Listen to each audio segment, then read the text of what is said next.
एक लंबे समय पहले एक गांव में बलराम और गीता नामक पति पत्नी रहते थे। बलराम नारियल पानी बेचता था। वो बहुत ईमानदार आदमी था, मगर अगर किसी और का व्यापार उसके व्यापार से अच्छा चलता तो वो बहुत निराश होता था और कुछ भी करके उनके व्यापार को अच्छा चलने से रोकता था। एक दिन बलराम नारियल को लेके आने के लिए नारियल के पेड़ के पास जाता है। वहाँ उन पेड़ों के मालिक को देख कहता है, नमस्कार साहब, नारियल लेने आया हूँ। हाँ, तुम तो आते रहते हो, जितने चाहिए लेके जाओ। और ऐसे एक बंडी पे नारियल को लेके जाता है। बलराम को नारियल लेके जाना वहीं एक नारियल पेड़ पे बैठी एक भूत देखती है। कौन है ये आदमी? हमेशा नारियल लेके जाता है। आज मेरे निवास के पेड़ से भी नारियल लेके गया है। मुझे ये जानना है कि वो इन नारियल के साथ करता क्या है। और ऐसे उसकी बंडी पे चढ़ के उसके साथ जाती है, मगर बलराम को वो दिखाई नहीं देती है। वो उस नारियल के बंडी को एक जगह पे रोक के उन्हें बेचने लगता है। उसके पास बहुत लोग आके नारियल पानी खरीद के पीते हैं। आइए साहब आइए, मीठा पानी वाला नारियल है, साधारण के हैं और राजस्थान के भी।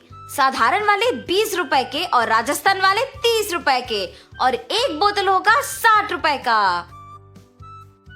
ऐसे जोर जोर से चिल्लाने पर उधर से गुजरते हुए लोग सुन के उसके यहाँ नारियल पानी पीने आते थे।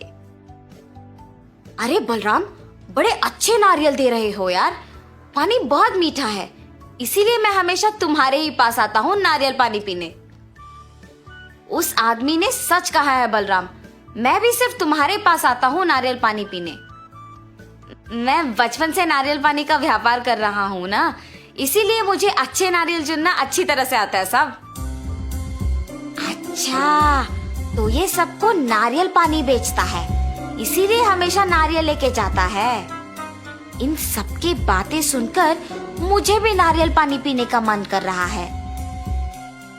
ऐसे सोचकर वो भूत सामने नारियल पानी पी रहे आदमी के अंदर घुस जाती है और नारियल पानी का स्वाद लेती है। वाह, ये नारियल पानी तो बहुत मीठा और स्वादिष्ट है। मैं इसी आदमी के पास रहूंगी, ऐसे तो मैं हर रोज नारियल पानी पी सकती हूँ। हा हा हा। बलराम नारियल पानी बेचते हुए उसके बगल वाले होटल में बहुत लोगों का आना जाना देखता है। मैं अपने व्यापार में मग्न होके इस होटल को देख भी नहीं पाया। लगता है कि व्यापार तो बहुत अच्छा चल रहा है। कल से इसका काम तमाम करना ही मेरा काम है, तब तक मुझे शांति नहीं मिलेगी। अगले दिन होटल से एक आदमी बाहर आके नारियल पानी पीने बलराम के पास आता है। आप वहाँ पकौड़ी खा के आ रहे हैं? हाँ, वो बहुत अच्छे पकौड़ी बनाता है, मगर वो स्वच्छता से नहीं बनाता है, और इतना ही नहीं, पुराना आटा इस्तेमाल करता है साहब, इसीलिए कोई भी उसके होटल नहीं जाता है। हाँ, ऐसा है क्या? आइंदा मैं कभी उसके होटल नहीं जाऊंगा। हाँ, अब मुझे अच्छा लग रहा है। ऐसे जो भी उसके पास आता था उसे ऐसी झूठी बातें बोलकर उस होटल को जाने से रोकता था। अरे ये क्या, अचानक लोग मेरे होटल को आना बंद कर दिए। ऐसे सोचकर वो होटल मालिक दुखी होता है। ये सब बलराम की बंडी पे बैठे भूत देखती है।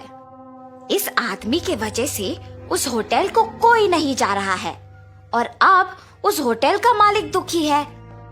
उसके बगल वाले आदमी के व्यापार को अच्छा जाते हुए देख ईर्ष्या से किसी को उस होटल जाने नहीं दे रहा है। ये मनुष्य सारे शायद ऐसे ही करते हैं।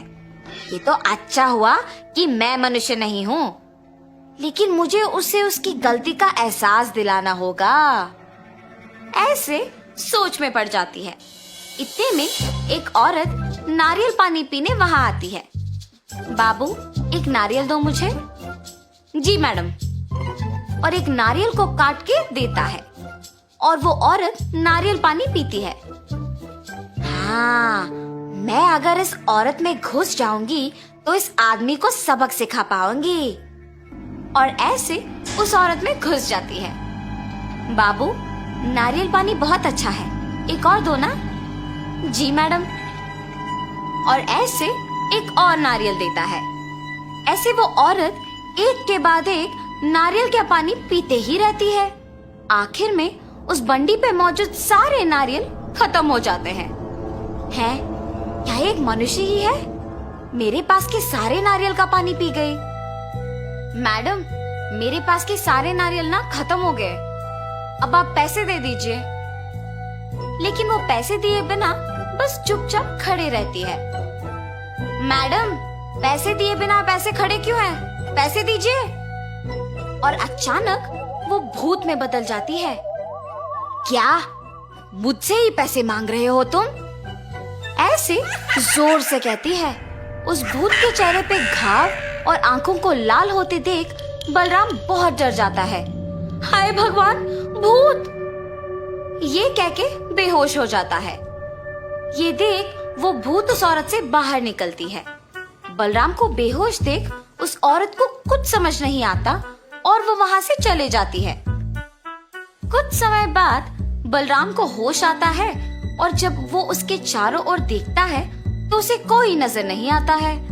ये भूत कहाँ गई? मेरे सारे नारियल का पानी पी के पैसे दिए बिना चली गई।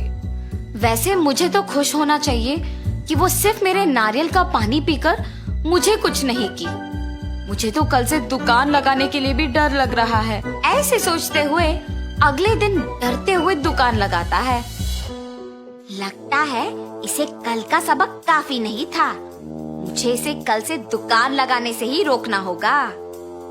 इतने में उसके पास नारियल पानी पीने एक औरत आती है और कुछ आदमी भी आते हैं। ये देख वो भूत उस औरत में घुस जाती है। पहले उसको एक नारियल काट के देता है। वो नारियल पानी पी के पैसे दिए बिना जाने के लिए पीछे मुड़ती है। मैडम, मैडम, आप पैसे दिए बिना जा रहे हो? वो औरत भूत की तरह बदल के पीछे मुड़ती है। इतना जल्दी भूल गए मुझे कि पैसे मांग रहे हो? ऐसे जोर से कहती है। उसे डरावना दिखते देख वहां के सारे लोग भूत भूत करके चिल्लाते हुए भाग जाते हैं। बलराम भूत को देख कांपते रहता है। उसके बाद भूत भी वहां से चली जाती है।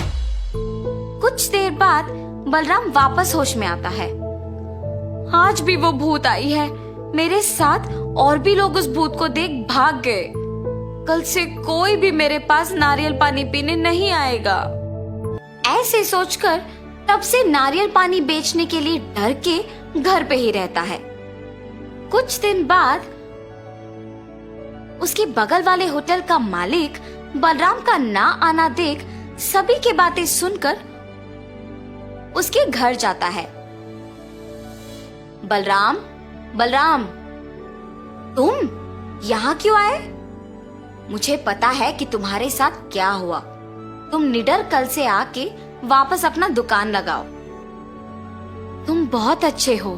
सबकी बातें सुनकर मुझे प्रोत्साहित करने आए हो। लेकिन मैंने क्या किया? तुम्हारे व्यापार को अच्छा चलते हुए देख ईर्ष्या से तुम्हारे व्यापार को नष्ट करने का प्रयत्न किया। मुझे माफ करो। जो कुछ भी हुआ उसे भूल जाओ। मेरा व्यापार अब अच्छा ही चल रहा है। मेरे व्यापार ऐसे अचानक रुकने की वजह से ही मुझे मेरे गलती का एहसास हुआ है। ऐसे जब कह रहा था वहां वो भूत आती है। अरे भूत, भूत! मुझे देख के डरो मत। मैं तुम दोनों को कुछ नहीं करूंगी। बलराम, तुम्हें तुम्हारी गलती का एहसास दिलाने के लिए ही मैंने ये सब किया है। अब जो तुम सुधर गए हो, मैं खुश हूँ। अब मैं तुम्हारे पास नहीं आऊंगी। मैं अपने निवास की जगह चली जाऊंगी। ऐसे कह के वो भूत चली जाती है। अब से तुम नारियल का पानी बेचने आ जाओ। ऐसे कह के वो होटल का मालिक भी वहां से चला जाता है। तब से बलराम सबसे अच्छे से पेश आके बाकी लोगों के व्यापार से दूर रहते हुए उसके खुद के व्यापार पे दृष्टि लगा के मेहनत से काम करता है। उससे उसका व्यापार कुछ ही दिनों में विकास पाती है और वो एक बड़ा दुकान लगा के नारियल बेचते हुए अपने परिवार के साथ खुशी से रहता है। तो इस कहानी का नैतिक क्या है? दूसरों की सफलता देख ईर्ष्या से उनका काम बिगाड़ना हमें हमारे काम को दृष्टि से नहीं करने देता है और वो हमें नष्ट कर देता है। इसीलिए अपना काम ढंग से करो और दूसरों के काम में दखल अंदाजी मत करो।